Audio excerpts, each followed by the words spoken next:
vamos a continuar con el tema del canon bíblico.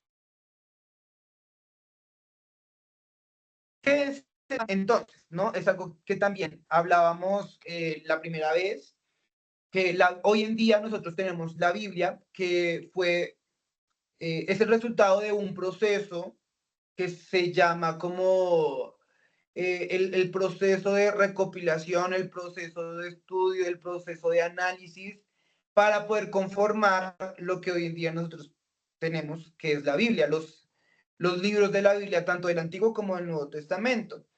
Este proceso o ese término que en teología se utiliza se llama o es el canon, ¿sí?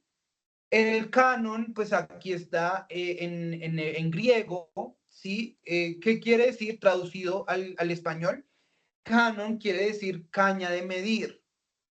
Es importante, no se les vaya a olvidar. Canon viene del griego o viene del concepto caña Es que para medir. muy Por eso ahí ven complicado.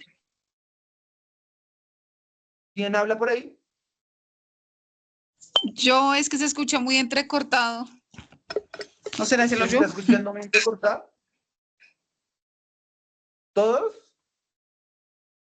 ¿O solo Sí, Catherine? se escucha No, ya bastante estás bien, ya errático. estás bien, pero ahorita se escuchó entrecortado. Bueno, ya cambió. Espero que no se entrecorte. Me van diciendo otra vez, ¿listo? Les decía entonces que en teología nosotros utilizamos el término para todo el proceso de escoger los libros de la Biblia, tanto del Antiguo como del Nuevo Testamento, está ese término que se llama canon, ¿sí? Ese término o este concepto llamado canon, que viene de esta palabra griega, ¿sí? Que pues en español es canon, y que el concepto o la traducción vendría a ser caña para medir o instrumento para medir. ¿Sí? Entonces, ¿qué es el canon? En términos griegos, en concepto de la palabra como tal, significa caña para medir o instrumento para medir. ¿Sí? Por eso ven acá esto ¿cómo se llama? Esos son palmeras, ¿cierto? En ese tiempo utilizaban estos instrumentos, bueno, estos artefactos de la naturaleza para poder medir, para poder construir y así medir, no sé, la casa, un cuarto, bueno, la construcción que iban a hacer. Ellos utilizaban esto, ¿ya? Entonces, canon significa instrumento para medir, caña para medir. ¿Qué quiere decir eso? Es una norma o una medida por la cual se juzga o se evalúan todas las cosas. Y precisamente el canon, ¿qué es lo que va a hacer?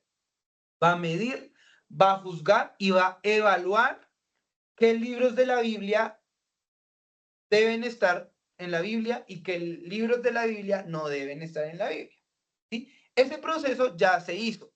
Ese proceso de canonización o el proceso de conformar el canon bíblico ya se realizó. Eso fue la iglesia primitiva, los primeros cristianos, los primeros concilios, eso, Edad Media más o menos, hasta aproximadamente la reforma de Martín Lutero, que da inicio a lo que en épocas de la historia de la humanidad se llama la Ilustración. ¿Sí? La Ilustración, sí, Ilustración. Creo que sí. Sí, es la Ilustración, que en ese momento es cuando hay una iluminación en cuanto a todos los aspectos del conocimiento humano, no solamente el teológico, sino la medicina, física, matemática. Entonces ahí como hay un auge en cuanto al conocimiento, en cuanto a la iluminación. Y en ese momento pues ya se termina de establecer el canon de la Biblia con la reforma de Martín Lutero, y es ahí cuando ya definitivamente se tiene el canon. Pero de ahí para atrás hubo muchas personas, concilios, reuniones, años, donde se fue formalizando el canon. ¿Listo? ¿Qué es el canon? es una norma para medir por la cual se debe juzgar y evaluar, en este caso, los libros de la Biblia, qué libros deben estar y qué libros no deben estar. Bien, el canon. El canon de las escrituras se define como los libros de la Biblia aceptados oficialmente como las Sagradas Escrituras. ¿Qué quiere decir eso? Que nosotros tenemos hoy la Biblia, que ya está compuesta por el canon bíblico. ¿Qué quiere decir? Que nosotros tenemos la Biblia compuesta por los libros que fueron aceptados oficialmente en un proceso de más de no sé cuánto tiempo, yo creo que más de 100, 200, 300, 500 años, en un proceso de establecer qué libros hacen parte del canon y qué libros no hacen parte del canon. El determinar el canon fue un proceso hecho primeramente por los rabinos judíos y los eruditos, y más tarde por los primeros cristianos. Es decir, para el tiempo de Jesús ya había un canon judío o un canon del Antiguo Testamento.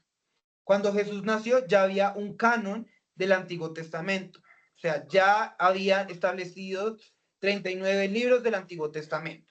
Bien, ese canon lo estableció los rabinos judíos y eruditos judíos. Más tarde, ya después de la muerte y resurrección de Jesús, pues se hace y se establece el canon del Nuevo Testamento. Y este canon, ¿quién lo va a determinar? ¿Quién lo va a hacer? Los primeros cristianos, ¿sí? De la iglesia. Entonces, canon del Antiguo Testamento, rabinos judíos y eruditos. Canon del Nuevo Testamento, los primeros cristianos, historiadores, padres de la iglesia, incluso obispos, porque ahí ya se mete la iglesia católica, pero bueno. Ese es el canon, ¿bien? Este es nuestro canon del Antiguo Testamento. Nosotros hoy tenemos estos libros que hacen parte del canon. ¿Cuáles son? Que desde Génesis hasta Malaquías, 39 libros. Génesis, Éxodo, Levítico, Número, Deuteronomios, Josué, Jueces, Ruth, Samuel, Reyes, Crónicas, Esdras, Nehemías, Esther, Job, Salmos, Proverbios, Eclesiastés, Cantares, Isaías, Jeremías, Lamentaciones, Ezequiel, Daniel, Oseas, Joel, Amos, Abdías, Jonás, Miqueas, Nahum, Habacuc, Sofonías, Ageo, Zacarías y Malaquías. Ese es nuestro canon bíblico del Antiguo Testamento. El canon lo obedecemos según la tradición judía, según los rabinos judíos, eruditos judíos que establecieron el canon del Antiguo Testamento. Nuestro canon es el mismo canon de los judíos, ¿sí? O sea, los judíos solamente tienen el Antiguo Testamento. Los judíos no lo conocen como Antiguo Testamento. Los judíos tienen lo que se llama la Tanakh, ¿sí? Nosotros lo conocemos como Antiguo Testamento, pero ellos lo conocen como la Tanakh. Nosotros la conocemos como Biblia, ellos la conocen como la Tanakh.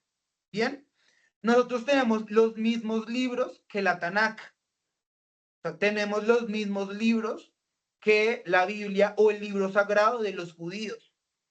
¿Cuáles son nuestros mismos libros? Estos, desde Génesis hasta Malaquías. Los mismos libros. ¿Listo? Del libro sagrado de los judíos, que es la Tanakh. Para nosotros, el Antiguo Testamento. Son los mismos libros, pero de pronto con un orden diferente, pero los mismos libros. Bien, esos libros están distribuidos así. Libros de la ley, libros históricos, libros poéticos, libros de los profetas. Van a ser profetas mayores y profetas menores. ¿Listo? Estos son los libros canónicos del Antiguo Testamento que nosotros tenemos y son los mismos libros del libro sagrado de los judíos que viene a ser la Tanakh. ¿Listo? Esto lo estableció los judíos rabinos, los eruditos, para el tiempo de el 100, el año 100 antes de Cristo. ¿Sí?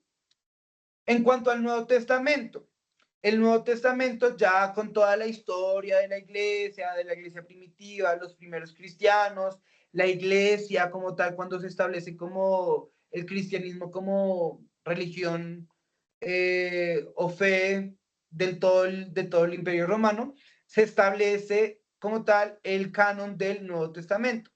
Esos libros son estos.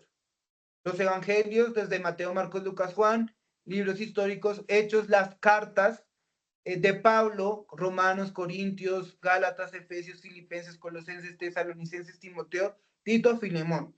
Cartas generales que ya van a ser escritas por más apóstoles como Pedro, Santiago, Juan, Judas, y el libro profético del Nuevo Testamento que viene a ser el Apocalipsis.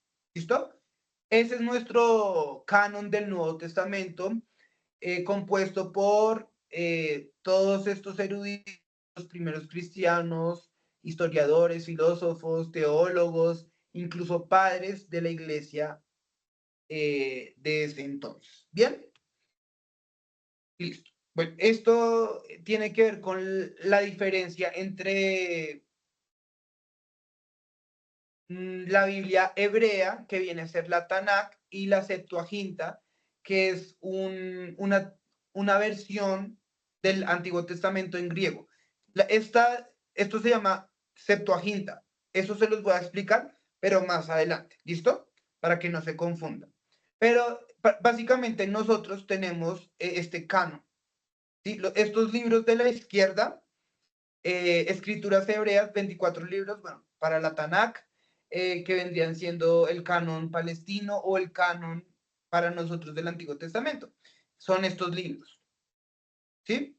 Desde la Torá, que son Pentateuco, históricos, poéticos y los proféticos. Nosotros tenemos estos, los de la mano izquierda.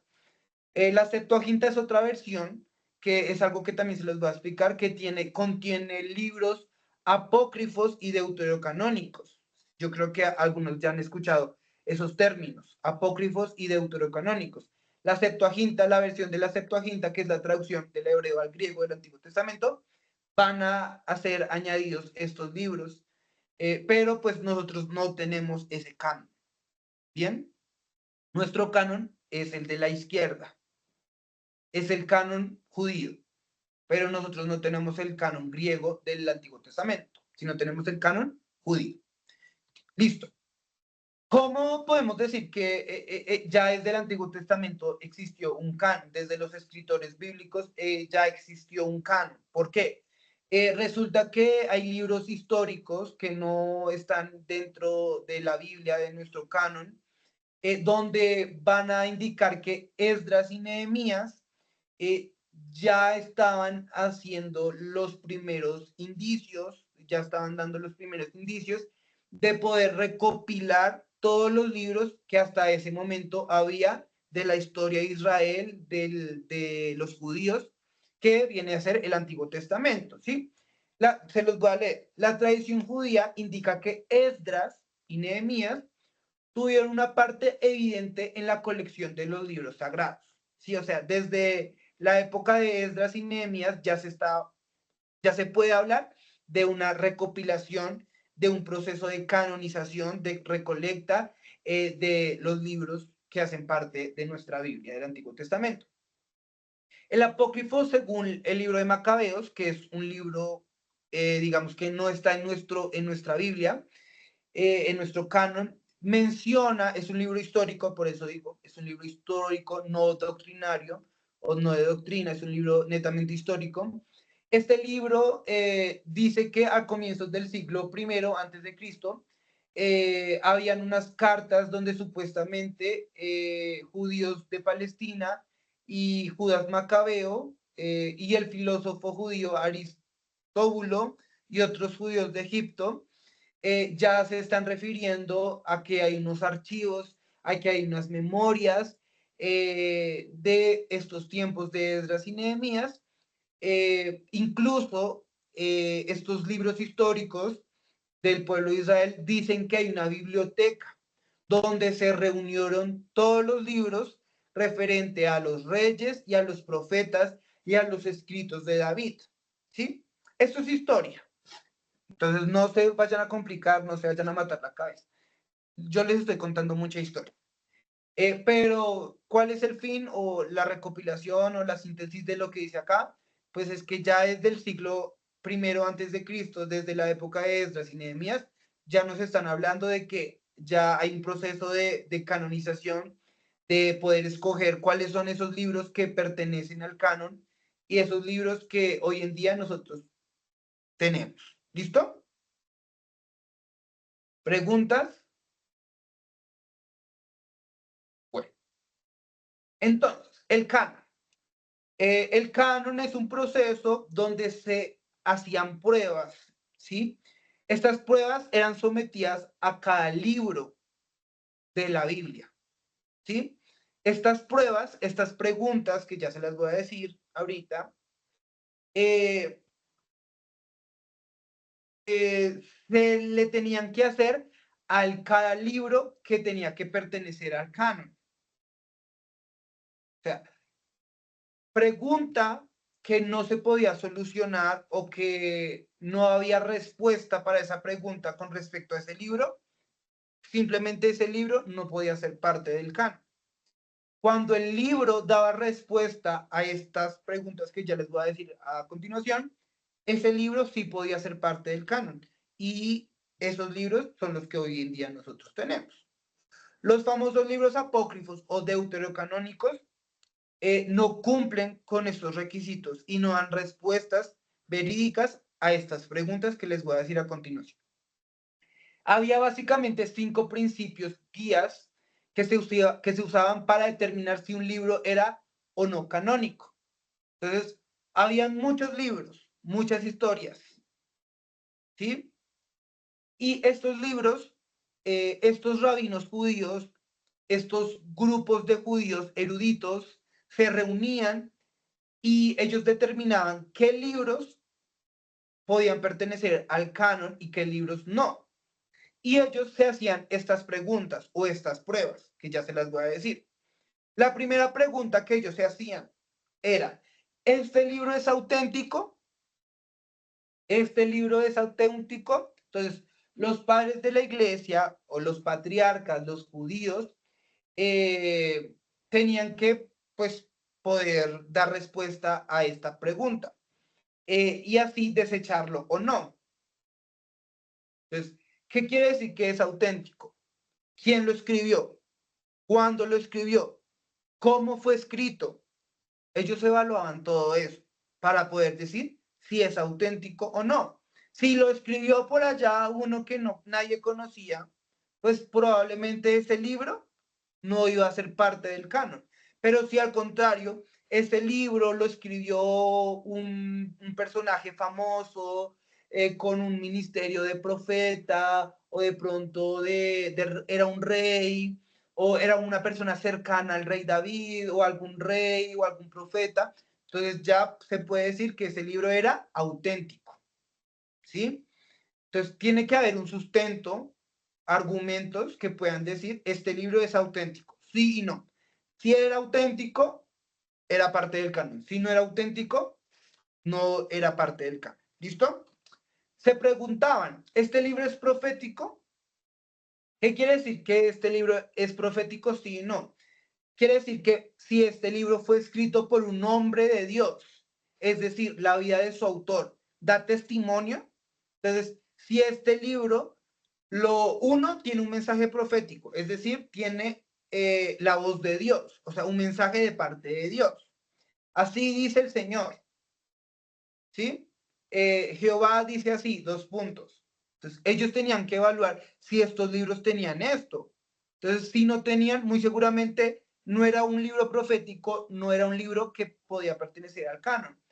¿Quién lo escribía? Si era un profeta, si era un rey, cómo era la vida que esta persona tenía, si era una vida acorde de obediencia a Dios o simplemente era una vida de desorden, de desobediencia, de pecado, ¿sí?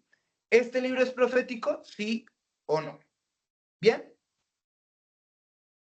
Bueno, otra pregunta que los eruditos judíos, los ancianos judíos se hacían. ¿Este libro es autoritativo?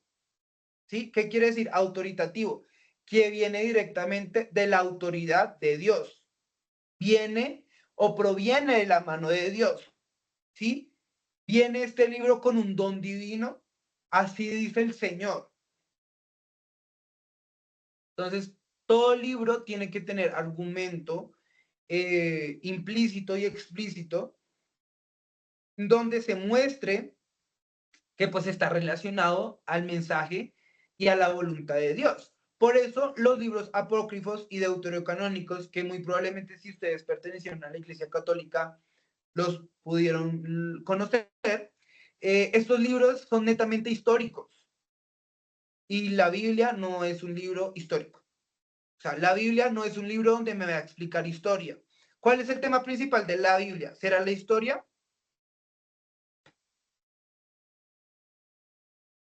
¿Cuál es el tema principal de la Biblia? La La salvación. salvación, creo que habían dicho. Muy bien. El tema principal de la Biblia es explicarme la salvación. No es explicarme la historia del universo, del mundo, no. ¿Sí? Estos libros apócrifos y deuterocanónicos son muy históricos. ¿Sí? Entonces, probablemente por eso no hacen parte del canon, porque contienen más que todo historia y no son libros autoritativos o no son libros donde muestran la deidad, la voluntad y el propósito de Dios. ¿Bien? Este libro es dinámico. ¿Qué quiere decir dinámico? Si tiene el poder para transformar vidas, si tiene el poder de Dios para transformar vidas. Es decir, ay Jesús, espérenme un minuto acá.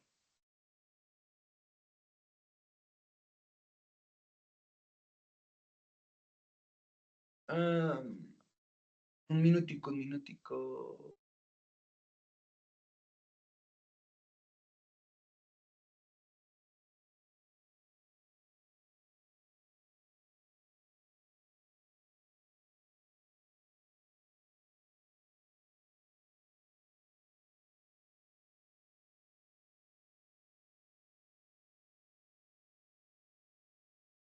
Bien.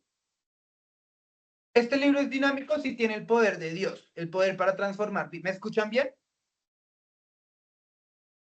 Sí, sí, Sí, sí. señor. Listo. Este libro tiene el poder para transformar vidas, pues un libro histórico no va a cambiar vidas, porque simplemente va a contar la historia. Pero un libro que viene de parte de Dios, que viene de parte del Espíritu Santo, pues tiene ahí un poder sobrenatural que va a transformar vidas. ¿Bien?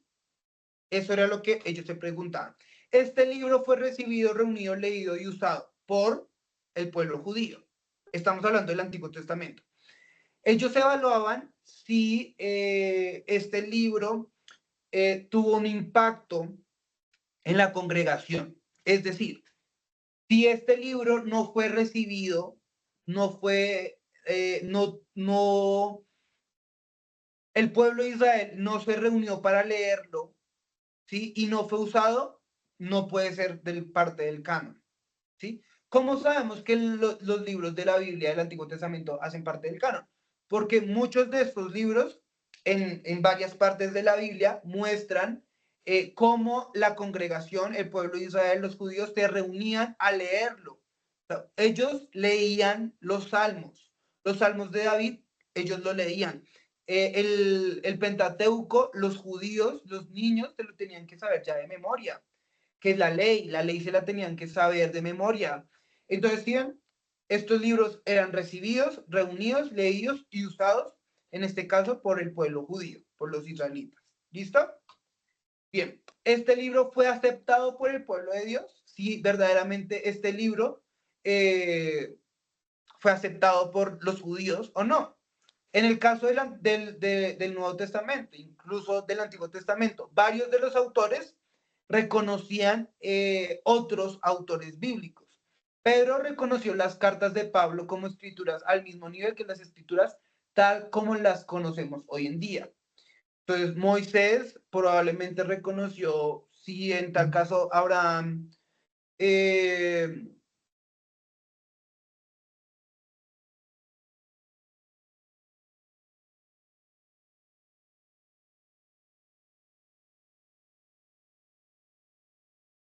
perdónenme.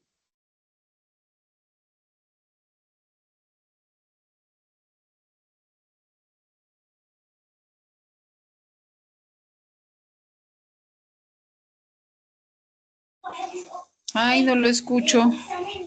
No, es que me callé, estoy. Está meditando.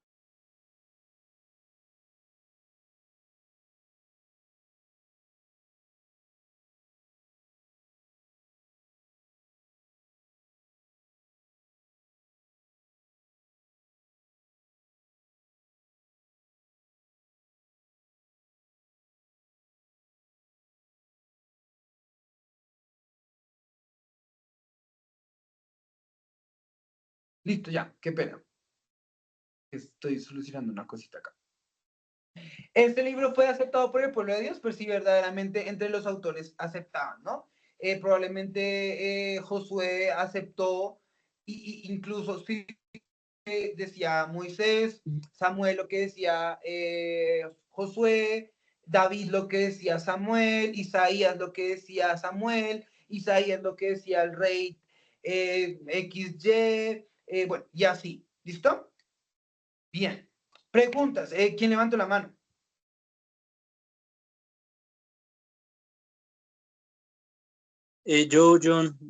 Sí, porque digamos ese último que dice ahí de que Pedro reconoció las cartas de Pablo, ahí hace énfasis en eso porque, no sé, me imagino yo alguna vez le escuché a un señor que el man lee mucho y bueno, también es así como bien, le gusta indagar muchas cosas, pero bueno, el man va más como por la rama judía, pero como que en algún comentario que me hizo, en algunas conversaciones que teníamos, él me decía como que ellos no asumen a Pablo o las cartas de Pablo como inspiradas o como parte de la Biblia, más que todo ellos se rigen es como por la Torá y bueno, y el nuevo del el Antiguo Testamento y de pronto parte del Nuevo, los Evangelios. Yo creo que por eso ahí hace esa aclaración, ¿verdad? Sí, es que dependiendo como de la rama y de la denominación, de la corriente de cuál pertenezca pues esa persona. Hay personas que se enfocan, hay iglesias o denominaciones, corrientes que se enfocan más en el Antiguo Testamento, no le dan tanta importancia al Nuevo, incluso le quitan importancia a autores bíblicos, en este caso le quitan importancia a Pablo, ¿sí? Pero pues para nosotros todos los autores tienen la autoridad de parte de ellos. ¿Listo? ¿Quién más había levantado la mano? Yo, una cosita, como decir un ejemplo, habían libros que cumplían con todos los requisitos del canon, pero si los leían, se los leían al pueblo y de pronto el pueblo decía, uy, no, como que no me gustó, como que eran libros como confrontativos ahí que de igual manera los metían en el canon o los sacaban. Eh, o sea, no, nosotros hoy tenemos esos libros, los libros del Antiguo Testamento los tenemos porque fueron aprobados por estas personas, respondieron todas estas preguntas y estas pruebas, ¿sí? Digamos, si, ¿qué pasa? O sea, si en algún momento no daban respuesta o no cumplían a estas palabras o a estas preguntas, simplemente no hacían parte del canon. ¿Sí? Que vienen a ser los libros deuterocanónicos y apócrifos, que no sé si lo han escuchado algunas veces, pero son libros que no son inspirados por Dios, niegan muchas cosas de la Biblia, contradicen la Biblia. Entonces, ¿qué pasaba si el pueblo no lo aceptaba? ¿Qué pasaba si el pueblo se negaba a escucharlo? Sí, pues obviamente no iba a ser parte del canon, ¿sí?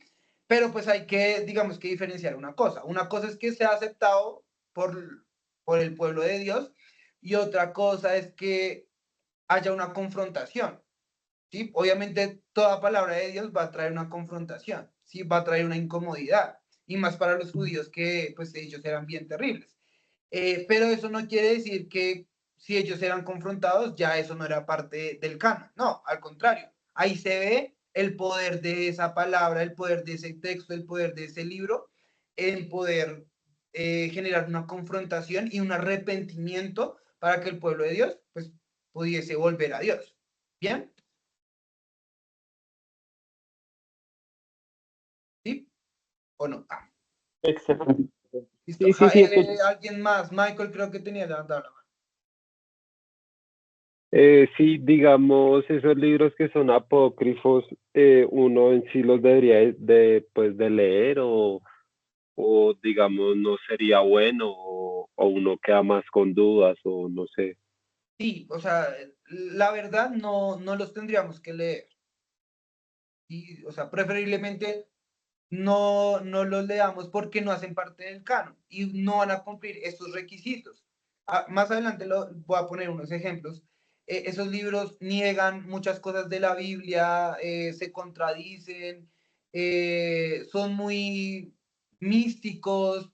Entonces, yo los puedo leer como para saber cosas históricas, porque lo que les digo, esos libros son muy históricos.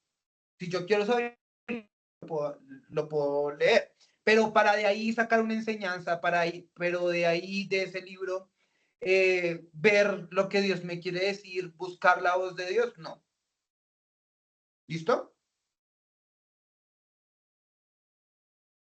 ¿Listo, Michael? Bien. Bueno, en caso del Sí, Nuevo claro. Testamento, pues las preguntas son básicamente las mismas, muy similares, pero cambiaban un poquito. Entonces, estas personas, estos primeros cristianos, padres de la iglesia, teólogos, filósofos, historiadores, se hacían las siguientes preguntas con respecto al Nuevo Testamento. ¿El autor fue un apóstol o tuvo una estrecha relación con un apóstol? Porque ya estamos hablando del Nuevo Testamento. Nuevo Testamento, Evangelios, cartas, Hechos de los Apóstoles y Apocalipsis. Entonces, estos autores sí o sí tenían que tener una estrecha relación con el ministerio apostólico de los 12 apóstoles, de los 12 discípulos, o, o un discípulo de un apóstol, ¿sí? Entonces, ellos se hacían la pregunta, ¿fue escrito, el autor bíblico fue un apóstol o fue un discípulo de un apóstol o estuvo en una estrecha relación con un apóstol? También se preguntaban, ¿el libro fue aceptado o ha sido aceptado por la mayoría del cuerpo de Cristo? Es decir, ya no hablamos de los judíos, sino ya hablamos de la iglesia primitiva. Si la iglesia primitiva lo leía, si la iglesia primitiva se reunía, lo meditaba, reflexionaba en ese libro. Tercera pregunta, ¿el contenido del libro es de una consistencia doctrinal y enseñanza ortodoxa? ¿Qué quiere decir eso? Que si verdaderamente había una doctrina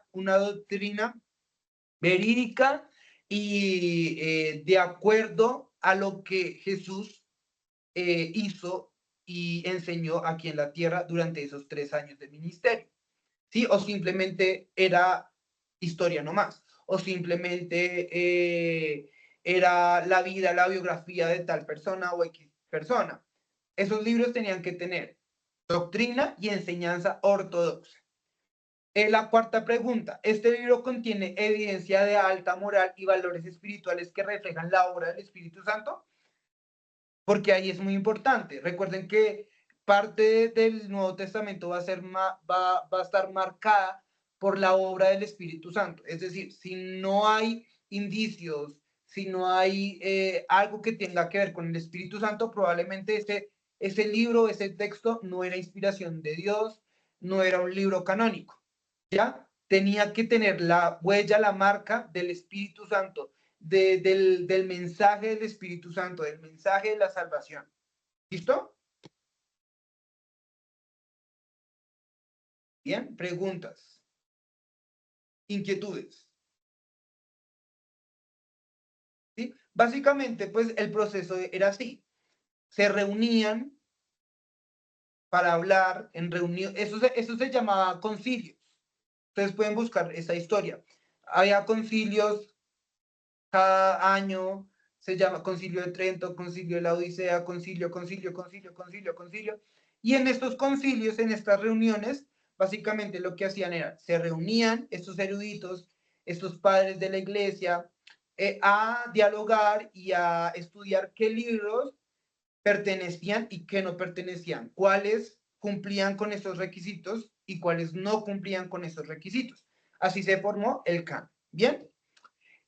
Bueno, el primer canon, o sea, de ahí desde el 170 después de Cristo eh, hasta el 397 después de Cristo, incluso hasta llegar a la reforma de Martín Lutero, pues se crearon muchos canon, hasta ya establecerse el canon que hoy nosotros tenemos. O sea, se ponía un libro, se quitaba un libro, se ponían dos, se quitaban tres y así.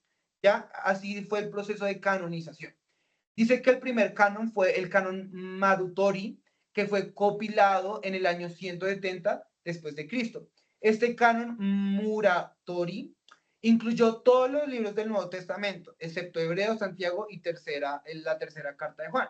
En el año 363 después de Cristo, en el concilio de la Odisea, declaró que solo el Antiguo Testamento junto a la apócrifa, o sea, los libros apócrifos y los 27 libros del Nuevo Testamento debían ser leídos en las iglesias. Entonces, año tras años se quitaban, se ponían, se quitaban, se ponían, hasta que ya se llegó el año en el que ya definitivamente pues tenemos los libros de tanto el Antiguo como el Nuevo Testamento. El concilio de Hipona en el año 393 después de Cristo y el concilio de Cartago en el año 397 después de Cristo también confirmaron la autoridad de los mismos 27 libros del Nuevo Testamento. ¿Eso qué quiere decir? Que para el año 397 después de Cristo ya había como tal un canon verídico del Nuevo Testamento, ¿sí? Que los cristianos ya leían. Digamos que durante ese periodo de canonización del proceso, más que todo lo que estaba en juego eran los libros apócrifos y deuterocanónicos, porque como les digo, ya había canon del Antiguo Testamento, o sea, ya había canon del Antiguo Testamento, porque los judíos, para el año en que nació Jesús, ya había canon y ya había Antiguo Testamento, para ellos era la Tanakh, o sea, ya había Antiguo Testamento. Ya prácticamente estaban los 27 libros del Nuevo Testamento, es decir, lo que estaban en juego eran si estos libros de deuterocanónicos y apócrifos hacían parte del canon o no. O sea, básicamente todos estos años se pelearon esos libros. Y pues al final, pues la Iglesia Católica los autoriza y los tiene como canónicos, pero la Iglesia reformada de Martín Lutero, de la Reforma, y nosotros venimos de ahí, de la Reforma de Martín Lutero, nosotros no los tenemos como canon, ¿sí? La Iglesia Católica sí los tiene, pero nosotros no los tenemos como canon. ¿Por qué? Ya es otro tema que ya les voy a explicar de aquí en adelante, pero pues ya por tiempo no lo voy a explicar. Sí, ya digamos que aquí en adelante ya voy a explicaría cuáles son esos libros apócrifos, cuáles son esos libros deuterocanónicos y por qué hoy en día nosotros no tenemos esos libros. La Iglesia Católica sí los tiene. Ustedes van y compran una Biblia católica de la Iglesia Católica Romana Apostólica y van a tener Antiguo, Nuevo Testamento y en la mitad van a tener esos libros deuterocanónicos. Nosotros no tenemos ese canon.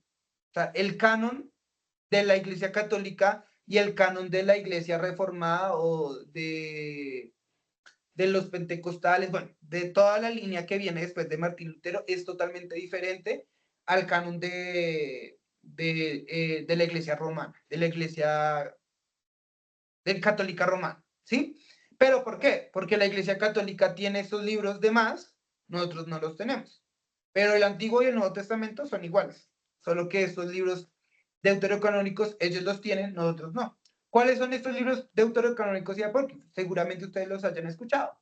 Primera de Esdras, Segunda de Esdras, Tobías, Judith, Sabiduría de Salomón, Eclesiástico, Baruch, la carta de Jeremías, a Jeremías, oración de Manasés, 1 de Macabeos, 2 de Macabeos, adiciones a los libros bíblicos y a los libros de Esther y de Daniel. ¿Sí? Probablemente si ustedes van y buscan una Biblia católica romana, pues van a tener estos libros. Nosotros no los tenemos. ¿Sí?